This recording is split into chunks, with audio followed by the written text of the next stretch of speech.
Some killers are caught, some confess. Some are brought to justice decades later, finally giving families the answers they deserve. But some are never found. Today we're looking at 5 serial killers who terrorized communities, left behind evidence, became the subject of the largest manhunts in history, and then vanished. No arrest, no conviction, no closure. These cases remain open to this day. The Oakland County Child Killer, aka the babysitter. In the winter of 1976, something evil arrived in the wealthy suburbs north of Detroit, Michigan. Between February 1976 and March 1977, a predator stalked the affluent suburbs of Oakland County, abducting 4 children, 2 boys and 2 girls, all between the ages of 10 and 12. But what made this killer different, what made him truly terrifying, wasn't just the murders, it was what he did before them. The victims were held captive for days or even weeks, fed, bathed and cared for before being murdered. Their bodies were then carefully cleaned, dressed in their own laundered clothes and dumped in highly visible public locations, often in the snow along roadsides where they would definitely be found. He became known as the babysitter killer, and the name fits perfectly. The 4 confirmed victims were Mark Stebbins, 12, Jill Robinson, 12, Christine Mihelic, 10, and Timothy King, 11. Each child was last seen in the company of a young to middle-aged man with a defined face, a sharp nose, and long black hair. A composite sketch was released, along with details of a blue AMC Gremlin seen in the area. Thousands of Gremlin owners were questioned. The task force checked more than 18,000 tips. It became the largest manhunt in US history at the time. They never found him. Forensic DNA testing later pointed investigators toward a convicted paedophile named Christopher Bush.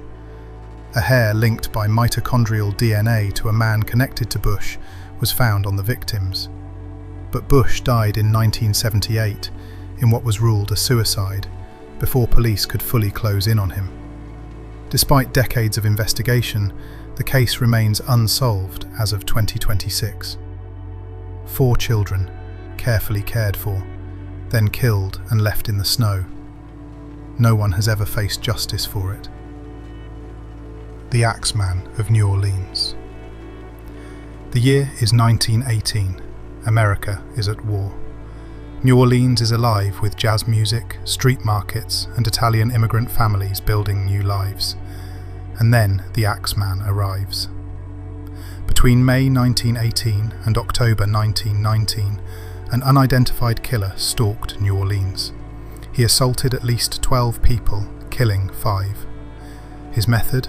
A borrowed axe, taken from the victims themselves. He attacked them while they slept soundly in their beds. He broke into his victims' homes in the dead of night by chiseling a panel off their back doors. Then he'd creep into their bedrooms. Most of the victims were Italian-American grocers. Police suspected the mafia. Others thought it was a madman. Nobody could agree, because nobody could catch him. But then he did something no killer had ever done before. He wrote to the newspapers. On March 14th, 1919, the Times-Picayune received a letter. The return address was simply Hell, and it was addressed to an esteemed mortal. The letter boasted that he had never been caught and never would be. And then he made a demand. He would kill again at 15 minutes past midnight on the night of March 19th. But there was one exception. He would spare anyone whose home had a jazz band playing. That night, jazz music filled the city. Dance halls were packed to capacity. Amateur bands played in hundreds of homes, and the Axeman kept his word. No one died that night. The event even inspired a New Orleans composer to write a piece called The Axeman's Jazz, or Don't Scare Me, Papa. He printed 10,000 copies and sold them for 10 cents each. Then, just as suddenly as he appeared, the Axeman stopped. His reign of terror ended in October 1919, and he was never heard from again. To this day, his identity is unknown. He signed his letter as a demon from hell. maybe he was right. Bible John, Glasgow, Scotland, 1968. 3 young women, all brunettes, all between 25 and 31, all met the same man at the Barrowland Ballroom, a famous dance hall in the heart of the city. None of them made it home alive. Each victim had been strangled. Each had been escorted home by their killer and murdered within yards of her own front door. He was charming, well-dressed, articulate, and he quoted the Bible. This unidentified killer earned the name Bible John because of his habit of quoting scripture and condemning adultery while in the company of his victims. The best lead police had came from the sister of his last victim, Helen Puttock. She had shared a taxi home with Helen and the killer on the night of the murder. She gave a detailed description. 6 foot tall, sandy red hair. He said his name was John. The biggest manhunt in Scottish criminal history followed. Police interviewed over 5,000 men and collected 50,000 statements. 920 doctors and dentists were questioned based on one witness's memory of the killer's 2 slightly overlapping front teeth. Over 400 barbers were interviewed, hoping to trace that distinctive reddish hair. 260 tailors who might have sold his unusual suit. Every golf club in the country submitted a list of hole-in-ones because the killer had bragged about scoring one in the taxi that night. Things got so intense that police began handing out cards to men across the city, certifying that they weren't Bible John. Nothing led anywhere. In later years, suspicion fell on convicted serial killer Peter Tobin, who lived in Glasgow in the late 1960s and reportedly met his first wife at the Barrowland Ballroom itself, but it was never proven. The perpetrator has never been identified. The case remains open. Somewhere out there, or in a grave no one has connected to these crimes, Bible John got away with murder 3 times. The Frankford Slasher. Philadelphia, Pennsylvania, 1985.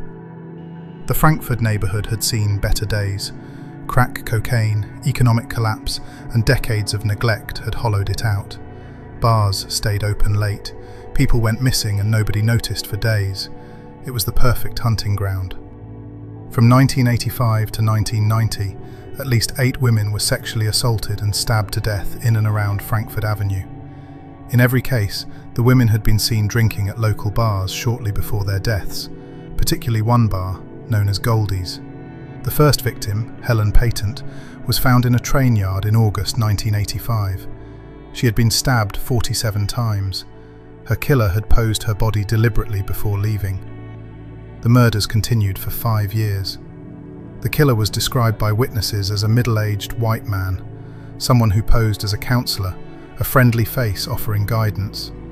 He even rented an office in a nearby church, using it to build trust with vulnerable women before they disappeared. Police created a composite sketch. Witnesses confirmed it looked right. Detectives said they were closing in on a prime suspect. And then, the murders stopped. Their suspect had moved to another state, and years later, police received word that he had died. But here's where the story gets even darker. A man named Leonard Christopher, a black fish market worker who knew one of the victims, was arrested and convicted of her murder. He didn't match the witness descriptions. There was no physical evidence tying him to any of the other killings. He maintained his innocence until the day he died in prison. And while he was behind bars, another woman was murdered in the same way. The real Frankford Slasher was still out there.